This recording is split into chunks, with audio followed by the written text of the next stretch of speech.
everybody, welcome back to Jessica's Reading Room. My name is Kim and we are here for another monthly wrap-up video. We are here for the month of July 2020. Thankfully, everything is slowly but surely getting back to normal, so I think we're gonna survive this.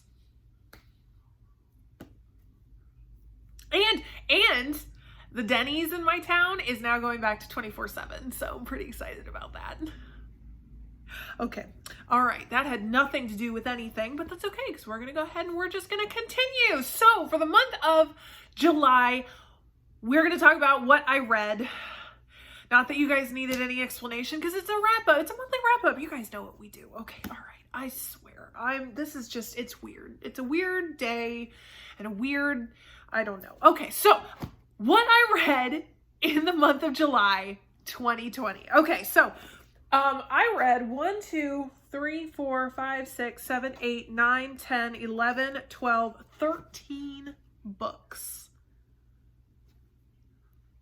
See that? Last month was like way less than that, but this month, 13 books, that's kind of a big deal. Though some of them are smaller, but we're just not gonna, that doesn't count. Books are books. Got it? Oh my gosh, I have hair that's like falling into my eyes and it's driving me crazy. Okay, all right. Okay, there we go. Okay, all right. So the 13 books that I read in July. Oh my gosh, you guys. Okay. Whew. All right, so I did read the first 4 books of the Harry Potter series: Sorcerer's Stone, Chamber of Secrets, Prisoner of Azkaban, and The Goblet of Fire. I was just in the mood to read them. Like, you guys know, you get in the mood to read stuff.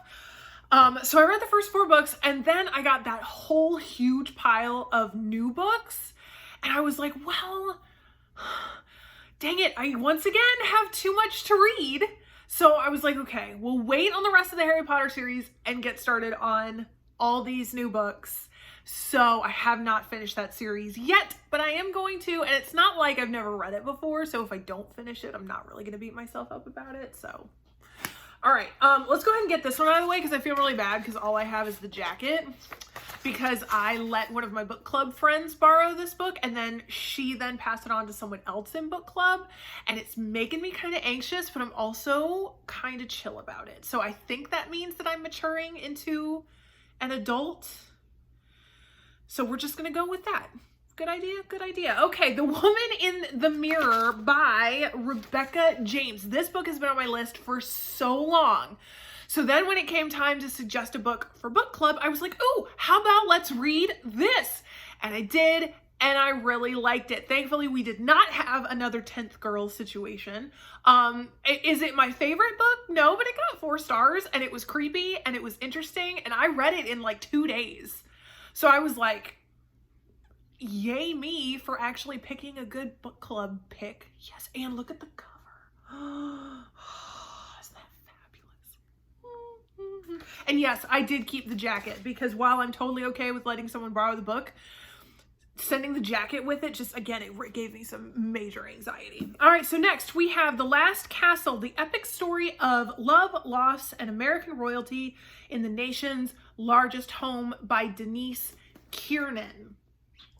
This is about the Biltmore house in Asheville, North Carolina. As you guys know, I'm all about the Biltmore estate. I love it there. The Serafina series by Robert Beatty was actually set there. I absolutely adore Biltmore estate. I actually read this on audio. I had it was on sale on Audible, so I bought it. And it's one of those things where it was just kind of nice to just listen to the, and the author did narrate it. That's right. And I learned a lot of things that I didn't before. The Vanderbilts were a fascinating people. The girl who married George Vanderbilt, Edith, she was this strong, smart lady, and just hearing about the estate, learning more than I had before, I really liked it a lot. It was really, really good. So if you want to learn more about Biltmore Estate, which to this day remains the nation's largest privately owned home, you should read The Last Castle because it was really good. Okay, then we have, now this was an impulse buy, like impulse. It is The Degenerates by J. Albert Mann. Fabulous cover. Oh my gosh. I opened it to the description and it said, at the Massachusetts School for the Feeble-Minded. And I was like, oh, buy it. No, shh. Here's my money. Take my money. Thank you. I mean, it's practically an asylum. You know, a school for the feeble-minded. It's practically an asylum. So I was like, dude, yes. So I bought it. Unfortunately, there aren't any hauntings. That's kind of a bummer. But the characters are you get really involved in them. It's really fascinating to get into their heads. There is one of the characters does have Down syndrome, and again, getting into her head, it's actually really fascinating, and it's actually really good. This is one of those books where I would actually suggest a lot of teens read it, if nothing else than to give them a completely different perspective other than in their own little bubble. But yes, it is a school for the feeble-minded. So that all on its own, I was like, oh my gosh, yes. So I read it. It was a quick read. It was a good read. I mean, it was very good. I liked it. I haven't written a review on it yet, but I will. But it was really good. And this cover, I mean, come on. We're on a roll with the covers this month. Oh my gosh. Okay, then we have The Same Deep Water as You by Chad Lutzke. Again, this cover, right? Oh my gosh. I'm not gonna lie, when I first, because this was one of those random months where I got to get like this huge pile of books. So as I'm looking at through Amazon, I saw this cover. I don't even think I read the description, but I just saw the cover. I was like, dude, that totally looks like something that I would buy. I bought it. Actually, it's really not anything like what I would buy. Really at all. The main character is this skateboarding punk rock dude. And the whole time I'm reading this book, I'm like messaging both Ivan and Adam, and I'm going, okay, so what's the difference between punk rock and metal? Because that's something that the author, you know, well, obviously this guy didn't understand the difference between a punk rock concert and a heavy metal show. And I'm going, yeah, that guy's not the only one. I don't really know the difference either. But the story itself was actually really, really good. I have written a review on this and it just posted. So if you'd like to read my review, it is up. This was a really great book. I mean, it's definitely not a YA, you know, for teens book, but if you want something short yet incredibly full, this is the one to read. It was actually really, really good. So, The Same Deep Water as You with a fabulous cover. All right, next we have Why I'm Afraid of the Dark by J.T. Withelder? I mean, it's pretty obvious why I would read this book, right? That's pretty obvious. Okay. Actually, this is a book of short stories. There are 4 stories that by the end are actually kind of all tied together. Unfortunately, what I will say, while the stories were good, mostly, it didn't fit the title. Like, by the time I was done with this, I was like, I still don't, you know, if the whole point of this was to tell me why you're afraid of the dark, I still don't know why you're afraid of the dark. Because like 3 out of the 4 stories had nothing to do with the dark. And I was like, okay, so I mean, had the title been different, I mean, I love this cover and I love the title. Had the title and the cover been different, I probably would have liked it more. It's just, I was looking for stories about the dark. And of all the stories, there was only like 1 of them that was about the dark. So it really sucked because I really wanted to, you know, you guys know me. I'm a glutton for punishment, especially when Ivan's at work and I'm here all by myself. It's just what I do. All right, next we have The Rise of Drollo by Taylor Seville. Oh, unless if I do this without getting a glare. There we go. This is the same author who wrote Jagged Mind, which you guys remember. That was a whole big emotional thing that happened to me when I read it. But this is actually her first in her fantasy trilogy that she has written.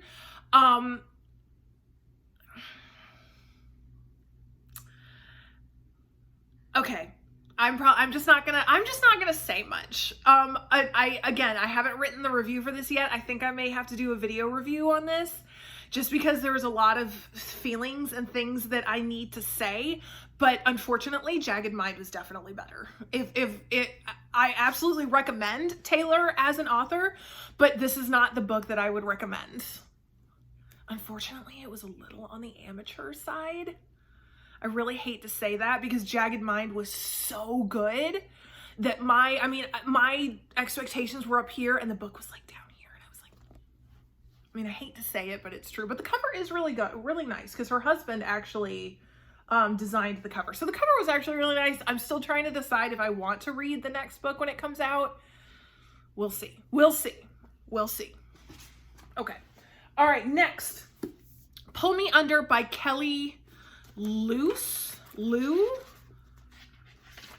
Dang it, it doesn't actually, oh, Loose, okay. I was about to say, look, it's this like cursive-y type font, and sometimes all the cursive letters just all run into each other, okay? Anyway, Pull Me Under by Kelly Lou. I actually found this at Ollie's for like $1.99. This cover, oh my gosh, this cover. That was actually what caused me to buy it. And then I read the description and I was like, okay, that sounds kind of interesting. All right, let's go with it. Okay, great. Is it my favorite book? No. Did I enjoy it? Yes. Is this one of those books where everything was going really well until the end? Yes. So if you just like don't read the last chapter, you'll probably be fine. Again, I can't remember if I wrote a review for this yet or not. See, I'm really behind on all my reviews. I'm going to have to go back and look at it. But I mean, if anything else, this cover, it's probably going to end up in the Most Gorgeous Cover Tournament Series 2. Like a lot of these are, because they're absolutely fabulous and gorgeous. Okay, next, I Hate My Brother by Branislav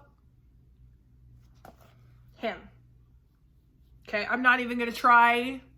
I do not want to insult all of the Yugoslavian / Serbian / Bosnian, the Balkan people. I do not want to insult the Balkan people by mispronouncing that. So, that by this guy. See that? Okay, good. Anyway, and here's the cover. This cover, though. Why? Glare. There, okay. So again, this one I think I saw on Instagram. And I was like, wow, that sounds kind of fascinating. It's basically about the ethnic cleansing in Bosnia in the 90s. Yes. And just this man who was a proud Yugoslavian who moves from loving his Muslim neighbor to becoming one of the most infamous killers during the entire conflict. It was just it was quick, it was relatively easy, but it was very deep. And funny story, what was really funny is that I was sitting in my brother's house reading this, and I'm sitting there and I'm reading it on the couch, and he looks over and he goes, "Hey, what are you reading?" And I was like, "I Hate My Brother." And then he was just kind of sitting there, and then I looked up and I was like, no, that's actually what it's actually called I Hate My Brother. That wasn't a message. It's actually called that. Oh, okay, all right, good. And I was like, okay, that's right, get me in trouble. That's what happens. Ha. Okay, then last but not least, we have The Southern Book Club's Guide to Slaying Vampires by Grady Hendrix. Now, come on. This one has also been on my list for forever. You guys know that I am a huge Grady Hendrix fan. I loved My Best Friend's Exorcism. I really enjoyed My Soul to Lose. We Sold Our Souls. I really liked it. Once I can't remember because this has been on my list for a long time, but then I think Jessica said she was going to read it. And then I went and I finally read the description because this cover. But then I just knew it was by Grady Hendrix, so I was like, okay, I'll get to it eventually. But then I read this description and I was like, what? Oh my gosh. So I bought it, and considering this is it's pretty hefty. But yet I had it read in just, 2-3 days. And what's interesting is that Jessica didn't really like it, but I really did. So that's, and that's actually holding pretty true, because she also didn't really like My Best Friend's Exorcism when I actually really did. So we're kind of, I mean, we're relatively predictable when it comes to the Grady Hendrix books. It's not really for her, but it's really up my alley. So I really liked this book. It was really, really good. It tackled a lot of interesting stereotypes. Now, the one thing that really annoyed me, because I did put this in my review, and I did write a review for this one. Hendrix loves his metaphors, and usually his entire book is one big metaphor. Normally, I get it. This one, I still haven't figured it out. So that kind of annoyed me. It makes me feel really stupid that I didn't get it. I'm still pondering. So when I figure it out, I'll let you know. But yes, but this cover, I mean, it's fabulous, and I really liked it. I mean, I gave it 4 stars. I thought it was great. Okay, so there you go. That's what Kim read. And look, we might make it way under 20 minutes this month. Yeah, yes. Okay. Oh gosh. We have to do most and least favorite. Okay. Well, I think, okay, that's that. Okay. I think my most favorite was actually Southern Book Club's Guide to Slaying Vampires. Okay, and I really hate to do this. I really do. It does hurt my heart, but I'm gonna have to say The Rise of Drollo was my least favorite. It's just there were a lot of things, which again, you'll read in my review. I'll talk about the things, so don't worry. But yes, so most favorite, least favorite. I had a pretty successful month. I'm gonna, you know what? Yay me. And yay you. I don't know what you read, but you know what? I think you're applause worthy anyway. Okay. All right. So there is what I read in the month of July. I would love to hear what you have been reading. Make sure you tell us down in the comments if you have book recommendations that you would like to give. Remember, I love haunted asylums. Okay. Make sure you put it down in the comments. We would love to hear from you guys, and we will hopefully see you very soon with more content, more book reviews, more book to film adaptation comparisons. So stay tuned. Thank you guys so much for watching. Bye.